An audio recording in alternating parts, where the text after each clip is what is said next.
नमस्कार मित्रांनो महिलांना मिळणार फ्री गॅस कनेक्शन। प्रधानमंत्री उज्ज्वल गॅस योजनेअंतर्गत एक महत्त्वपूर्ण अपडेट आली आहे। मित्रांनो, यामध्ये कोणकोणत्या जिल्ह्यातील महिलांना हा गॅस फ्री मिळणार आहे, तसेच मित्रांनो यासाठी कोणकोणते कागदपत्र लागणार आहेत याबद्दलची सविस्तर माहिती आपण या व्हिडिओच्या माध्यमातून जाणून घेणार आहोत। त्यासाठी नक्की व्हिडिओ शेवटपर्यंत पहा। तसेच चॅनल सबस्क्राइब केला नसेल तर चॅनल अवश्य सबस्क्राइब करा। चला जास्त न वेळ घेता व्हिडिओ सुरू करूया। तर पहा मित्रांनो, ज्या नागरिकांना आतापर्यंत गॅस कनेक्शन मिळालेले नाही त्यांच्यासाठी प्रधानमंत्री उज्ज्वल गॅस योजनेत नोंदणी सुरू आहे। नागरिकांनी अधिकात अधिक संख्येने याचा लाभ घ्यावा। केंद्र शासनाच्या प्रधानमंत्री उज्ज्वल योजनेच्या अंतर्गत 5 कोटी दारिद्र्यरेषेखालील कुटुंबातील महिलांना LPG गॅस कनेक्शन मोफत उपलब्ध करून दिल्यामुळे या महिलांना मोठा दिलासा मिळाला आहे। या योजनेमुळे ग्रामीण भागात भोजन बनवण्यासाठी पारंपरिक पद्धतीने वापरात येणाऱ्या इंधनामुळे महिलांच्या आरोग्यावर होणाऱ्या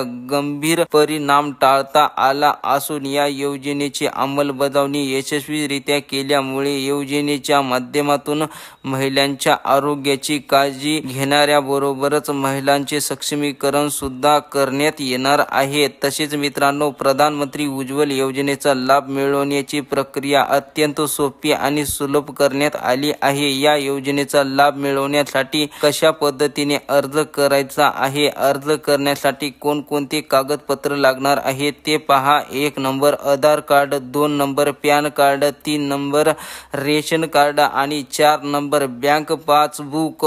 तर मित्रांनो, या 4 कागदांची पूर्तता करून यशस्वीरित्या आपण अर्ज करू शकता। मित्रांनो, संपर्क साधण्यासाठी हेल्पलाईन नंबर 98 50 50 99 20 यावरती तुम्ही अधिक माहिती विचारू शकता। आता मित्रांनो, राहिला विषय ही माहिती कोणत्या जिल्ह्यासाठी आहे, ही माहिती धाराशिव जिल्ह्यासाठी आहे अशी माहिती राणा पाटील यांच्या ट्विटर हँडल वरती देण्यात आली आहे। तर अशा प्रकारे मित्रांनो, धाराशिव जिल्ह्यातील महिलांसाठी प्रधानमंत्री उज्ज्वल गॅस योजनेसंदर्भातील ही महत्त्वपूर्ण अशी अपडेट होती। मित्रांनो, व्हिडिओला लाईक करा आणि चॅनलला सबस्क्राइब केलं नसेल तर चॅनलला अवश्य सबस्क्राइब करा। धन्यवाद।